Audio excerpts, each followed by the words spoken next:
choose your hard. Yes, is the Domino's pizza like the best option as far as food? Not necessarily, but is the stress that you're causing yourself to go home and try to force that home cooked meal actually causing you to burn through more minerals and to create more hypervigilance in your body? You got to figure that out for yourself.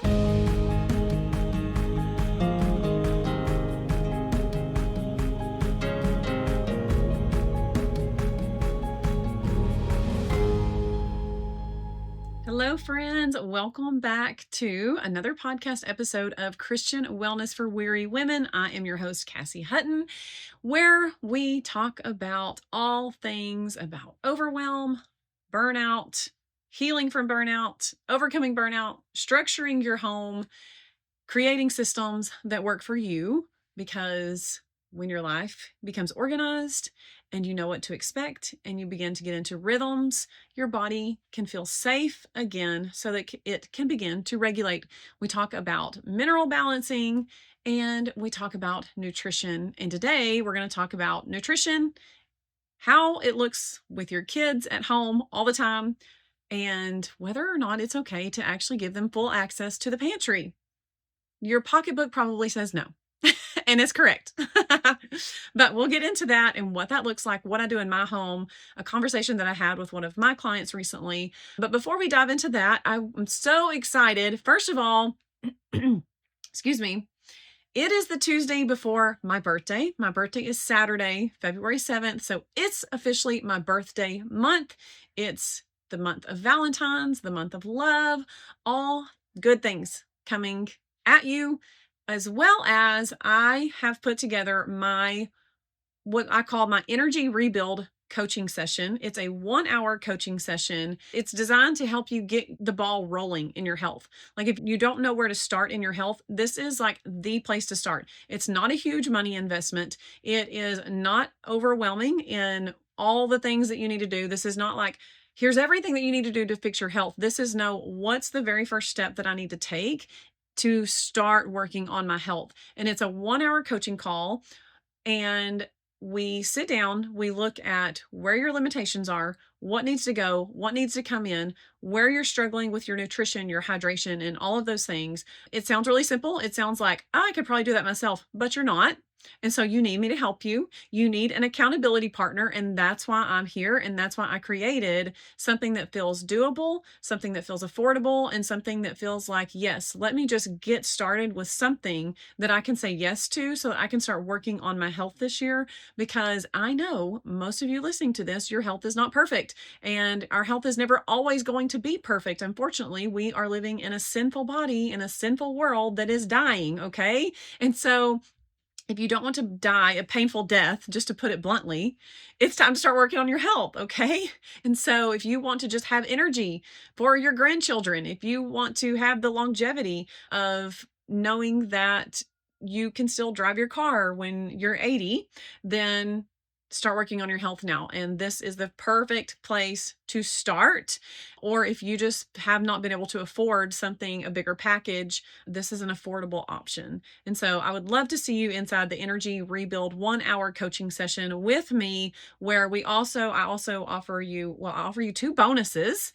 And so if you jump in right now, I'm giving you, as part of this introductory offer and me launching this 1-hour coaching call, you get the 30-day emotional questionnaire, and you get the lifestyle detox. These are like client resources, and they're amazing.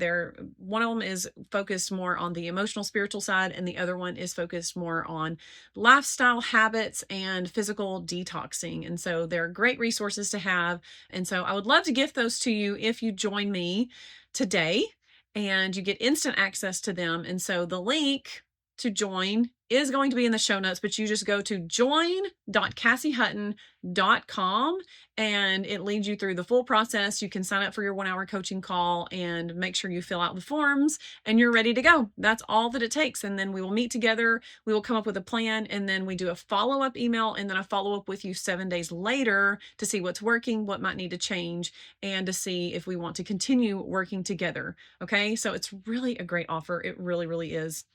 And I've been wanting to do it for a long time, but I finally did all the back end work for you and now it's ready to go. Okay. So if you have any questions about it, email me, contact@cassiehutton.com. Okay, so we're going to dive in today. Today's topic, the title of this episode is, Are Healthy Snacks Making Your Homeschool Days More Overwhelming? Yes, they are. Food is overwhelming. Honestly, I wish we didn't have to eat food. Like, it's one of those things. Like, I am working with women and teaching them nutrition, and I've had to learn nutrition for myself, but like, it's not a choice. You know, God just made it that way. Like, we have to constantly be cooking food. We have to constantly be working on our nutrition. And yes, it gets daunting some days. It gets daunting whenever you are the sole provider for, I have 6 people, other people in my home. So I'm cooking for 7 people, 3 meals a day, snacks in between. So how does that not become overwhelming when you're a homeschooling family like we are? And so the kids are home all day long. I have to make sure that we have food. Otherwise, it goes both ways, right? You don't have food here, nobody eats, everybody's fussy and griping and throwing their toddler fits. Or you have food here and everyone's trying to eat all day long. So how can you find the healthy balance? Where do you put these systems in place so that your kids know when they can eat, when they can't eat, what they can eat and what they can't eat? What's the staple that drives everything, okay? Which should be your main meals, breakfast, lunch, and dinner each day. But I had this conversation with a client the other day. And so I thought, you know what? I bet a lot of moms have this question. I did whenever I first started this. It was like, okay, but if I'm going to start eating healthy, what does this look like? Do I cook 2 separate meals for my kids or not? Like, the answer to me was an immediate no. Like, no, I'm not going to cook 2 separate meals. I'm not going to overwhelm myself any more than what I already am. It's just not going to work. But a lot of people find themselves cooking an extra meal. And so what they'll do is something really simple, right? They'll cook the main meal for the adults, and then they'll just throw in chicken nuggets, hot dogs, pizza, French fries, whatever the kids end up liking, just because they want them to eat something. And it's like, well, if we just kind of lay down the rules from the get-go, if you're a new parent, listen to me, just don't ever feed them the junk food. If they don't ever get the junk food, they'll never know that it exists. And so therefore they'll never want it. I mean, it's kind of it's impossible to stay away from it completely, especially if they go with a grandparent and the grandparents don't follow the rules, and the grandparents take them to McDonald's and the grandparents take them to the convenience store and get them, all the things. But as long as your kids know that when they're with you, they're not going to get those things, then it's not even something that has to be said. It's something that it's an unspoken rule, because you've stuck to your boundaries. You've stuck to your internal boundaries that, you know what, we're going to eat healthy in this family. We're going to stick to it. And then the kids know that when they go out into public, even if they press your buttons, right? Mom, but please, this one time, come on, just this one time. Like, sorry, no. That's where I feel peace, and that's where we're going to stay. And so when you don't feel peace about it, you are overstepping that internal boundary, and that's what's causing your body to feel unsafe. That's what's causing the depletion that ends up happening later on in life. I know that's a really simple example, but that's a good one, because that's like a starting point. It's like, if that's the only thing you're doing, that's fine. But like, eventually then that boundary gets expanded, and then that boundary gets expanded, and you start stepping over that boundary and that boundary. And it all started with the one boundary of, no, we're not going to eat that in public. Okay. And so having healthy food in the house does not automatically create a regulated, low stress home. It doesn't, for sure. So let me kind of back up a little bit. So the real question behind the conversation that I had with my client, she just asked me, like, do you let your kids just eat whatever they want? Like, if it's in the house, and let's say like you already know that you are buying good groceries. So I've got fruit, I've got protein. I mostly try not to buy, especially since about July, I haven't really been buying many grains as snacks. So it would be really easy to buy the organic, like Annie's Cheetos, or the little bunny crackers that are like kind of like Cheez-Its, And so even if you're buying like organic crackers, still there's like lots of carbs. And so I tried to even like get that out of the house. Okay. just to make it easy. And so I would try to the only type of like grainy carb I would try to have in the house was like sourdough bread. Okay. That was a big one. And tortillas. Tortillas is kind of like, we got to have that. Like my kids can just make anything out of that if we run out of bread. And it's just really easy. And so I buy our good old organic tortillas and we have those. But anyways, do you still allow your kids to eat whatever they want whenever they want when it's in the house? And my answer to her was actually yes. And that's mainly because my kids know the rules. And it's not like there's just like this structured rule, but like we've just established that, hey, you can have something at this time or you can't have something at this time. And so our kids have just kind of adapted to it. And I think during that conversation, I was like, well, yeah, but my toddler did come home and eat like literally 5 bananas the other day. Like he is obsessed with bananas and they were already starting to go really bad. So I was like, you know what, just eat the bananas. Just eat the bananas, because I was trying to cook dinner. He was really hungry and bananas was about the only thing that we had in the house. And he ate the 5 bananas. Okay. Yes. Blood sugar spike, probably so. However, bananas, when they have more brown on them, the sugars in the bananas have actually been broken down a lot more. And so there you go. There you have it. He just got his potassium in for the day. Okay. maybe a loose diaper later on for the day. But what she was really asking, so let's dive deeper into her question. She wasn't actually just asking, do you let your kids eat whatever they want for the day? She's actually asking, how do you hold structure when you're tired, working, homeschooling, and responsible for everyone? You're putting out all day long. How do you hold the structure together? Okay. And this comes down to establishing rules early on. You've got to. Otherwise, your kids will run over you. Okay.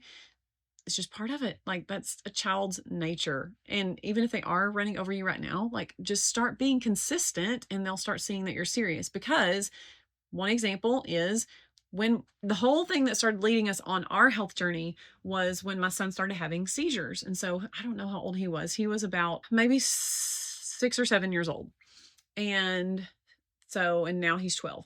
And when he had that first seizure, I was also seeing a counselor for some of the family trauma that we had gone through.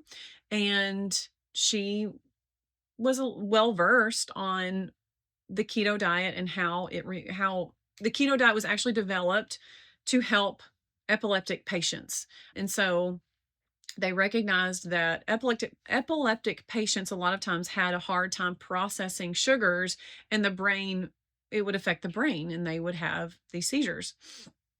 And so I started looking into the keto diet and started looking into all of that information and just started trying to kind of go more keto friendly. And so that's what started our health journey. And so what I'm getting at is, even if your kids are older and you start to restructure this, there's going to be some pushback there, right? And so the key to all of this, and we touched on this in our conversation, she recognized like, okay, if I'm always saying no to certain foods, if I'm always saying no to this and no to that, and like it's always a control issue, then they're going to start having an unhealthy relationship with food. And so you probably know someone that way. I do. I know someone that way, that they walked in a very restrictive diet growing up because they were athletes. And so their mom made sure like, you can't eat this, you can't eat this, you can't eat this. And so what happened when she got out from under mom's thumb, she started to rebel specifically in the area of food. And so now she's overweight and now she eats junk food and never eats healthy. And so she started having a bad relationship with food. And so when we started to restructure our home and do the keto thing, like my son knew, like, this is for your health. And because we don't know where these seizures are coming from, and you had a really bad seizure, like it lasted 20 minutes. We went to the ER. He was paralyzed on the left side for like an hour. And then he didn't have another one till that happened in like April. He didn't have another one till Christmas Day that same year. And then he had like 3 all on Christmas Day, and they were blackout seizures. And so it was like, okay, we need to get pretty serious about this. And we don't know why it's happening, although it somehow is related to stress and excitement and things like that.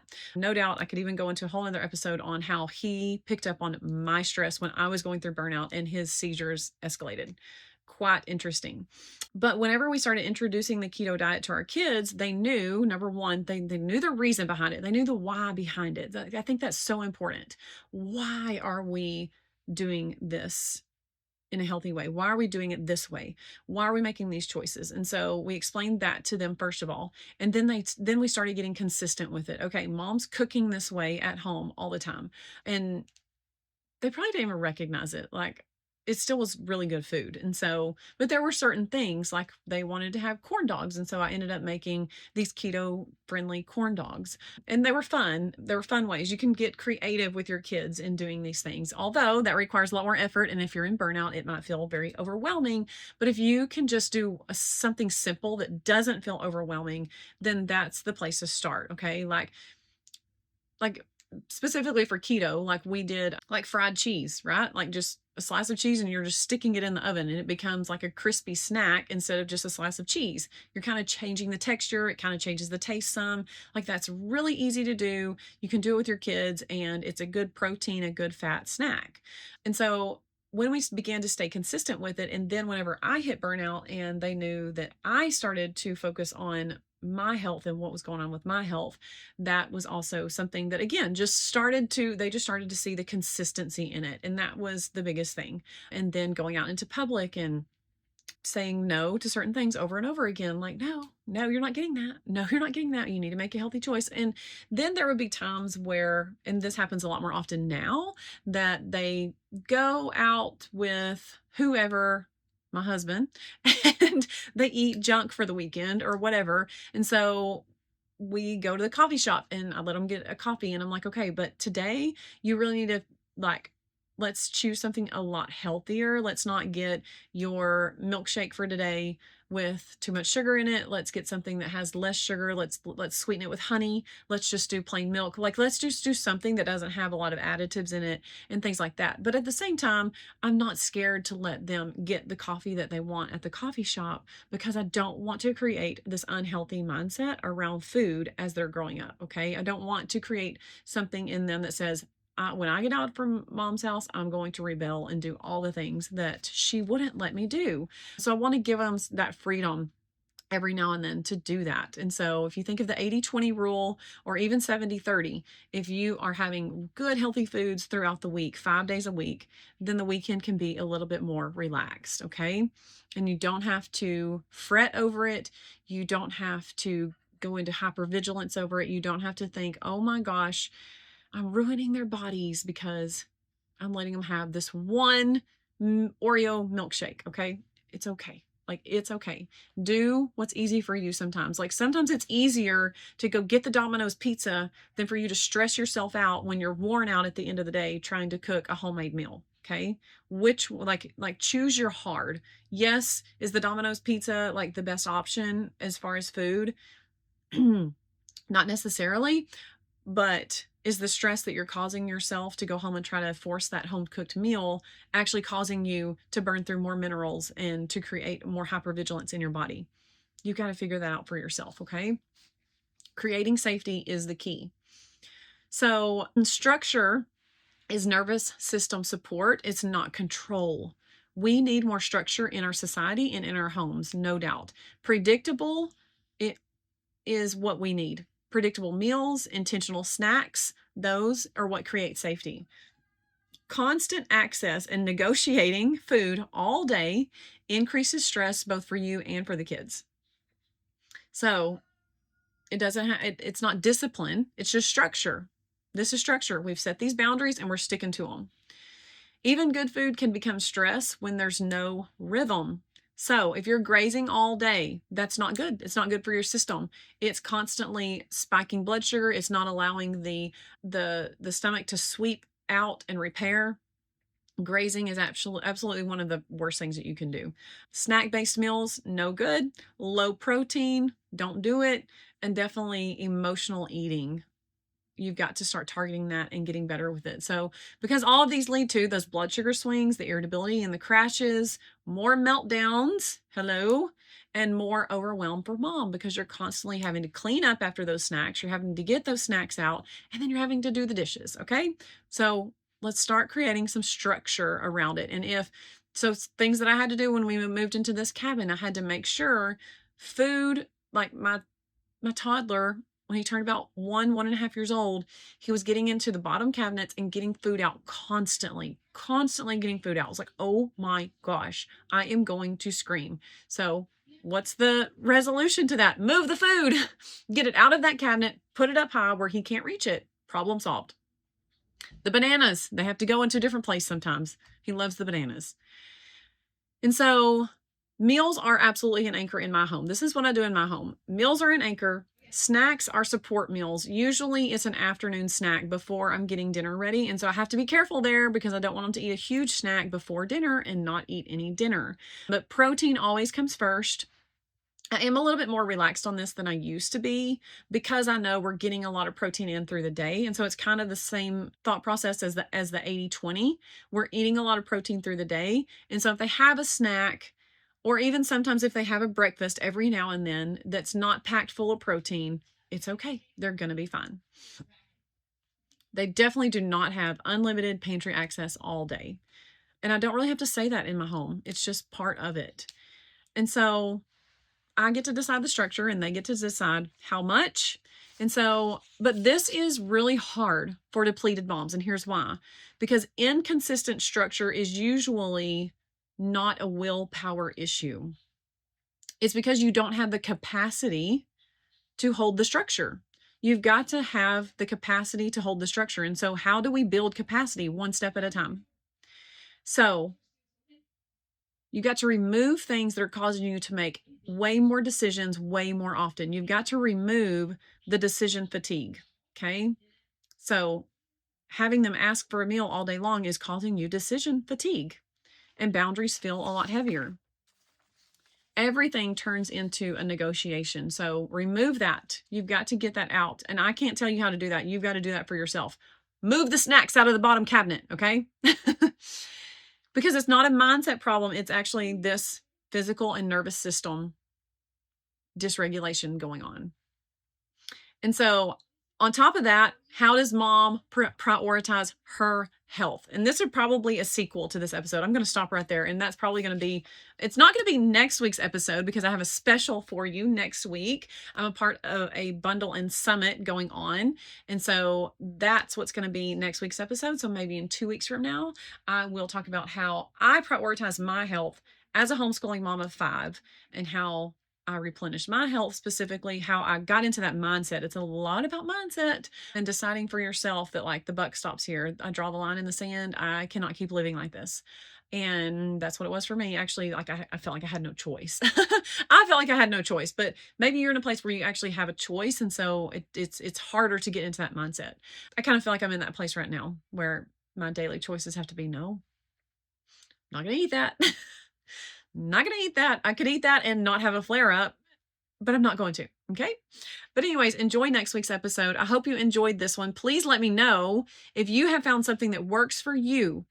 Come to my Facebook community and share with me how you structure your home to get out of decision fatigue, especially when it comes to food. How do you get your kids to eat healthy food? How do you keep them from snacking all day long? Let me know what works for you, and I will see you on the next podcast episode. Bye.